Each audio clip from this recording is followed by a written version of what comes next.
There is uncertainty in the Middle East as the world waits to see if a long-awaited ceasefire deal to end the war in Gaza can make it across the finish line. Israel's cabinet is set to vote Friday to potentially ratify the deal. It was supposed to happen Thursday, but Israeli Prime Minister Benjamin Netanyahu delayed that vote. He claimed Hamas walked back key parts of the agreement, which the group denies. If approved, the first phase of the deal would go into effect Sunday. Hamas would release 33 women and children hostages over the course of 6 weeks in exchange for Palestinian prisoners. Israel would also allow up to 600 trucks of humanitarian aid to flow into Gaza each day. Earlier, Secretary of State Antony Blinken addressed concerns about the deal during his final briefing at the State Department. I am confident, and I fully expect that implementation will begin, as we said, on Sunday. Look, it's not exactly surprising that in a process and a negotiation that has been this challenging and this fraught, you may get a loose end. We're tying up that loose end as we speak. During the briefing, 2 reporters who have previously criticized the Biden administration's response to the war had to be removed for shouting at Blinken and accusing him of supporting genocide. Even with this deal on the horizon, the fighting continues. Gaza health officials say more than 80 people have been killed by Israeli airstrikes since the ceasefire was announced. CBS News foreign correspondent Ramy Inocencio has more from Tel Aviv.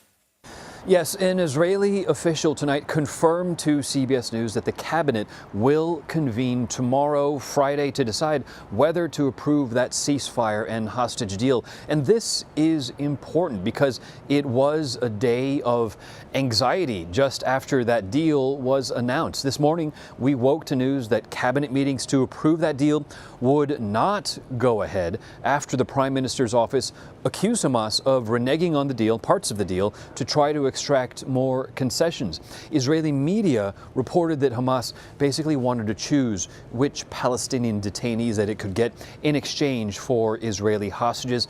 And I need to say that CBS News can't confirm that itself, but an Israeli official did tell us it did have to do something with Palestinian prisoners. That, we know now, is resolved, and we may see hostages released as soon as Sunday, but with this delay, it perhaps could be a little bit later. But until that deal is signed, the IDF as well continues to bomb Gaza. Overnight, there was an airstrike on a house in Gaza City, also on a mosque. Our CBS News team in Gaza told us at least 77 people have been killed since we broke the news last night of the deal. At the same time, we also know humanitarian aid trucks are on the move. Some are amassing on Gaza's southern border with Egypt in the border town of El Arish. That's just about 30 miles from Rafah. Preps are being made to try to open that Rafah border crossing that has been closed since May. Food, water, and medical supplies all waiting to get in. But first, we wait for that deal to be signed. Back to you.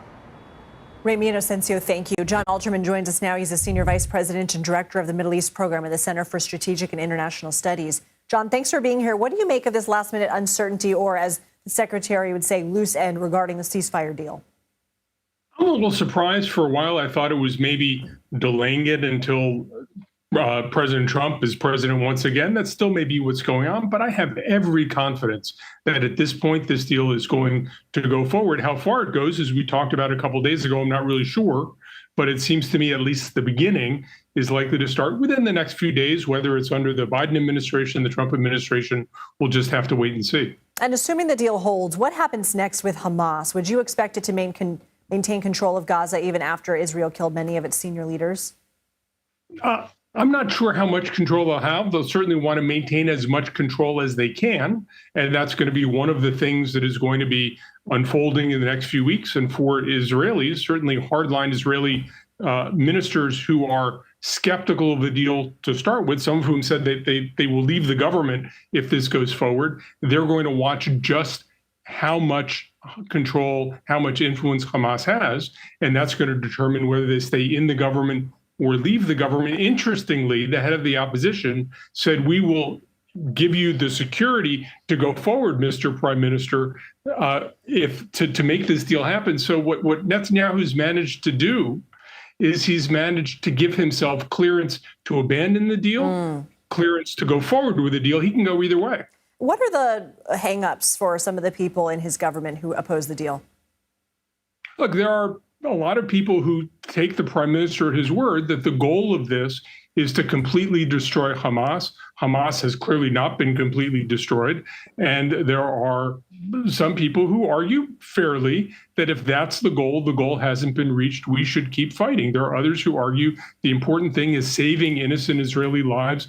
Let's continue to fight against Hamas, but the important thing is getting some innocent people home.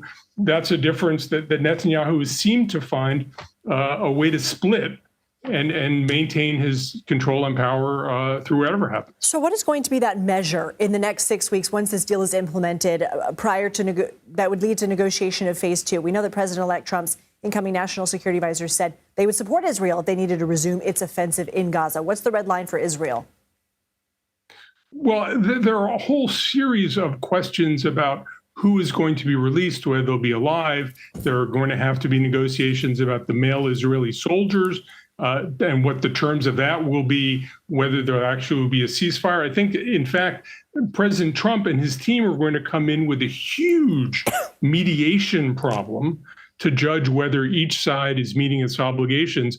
The other thing, I think, is there are going to be efforts on some of the right-wing ministers in the government to move forward on gaining more control of the West Bank. I think they think President Trump and his team will be sympathetic, and President Trump and his team will have to negotiate that as well. Well, we will be calling upon you in the days and weeks to come, particularly as the new administration enters its second term. John Alterman, thank you. Thank you, Lindsay.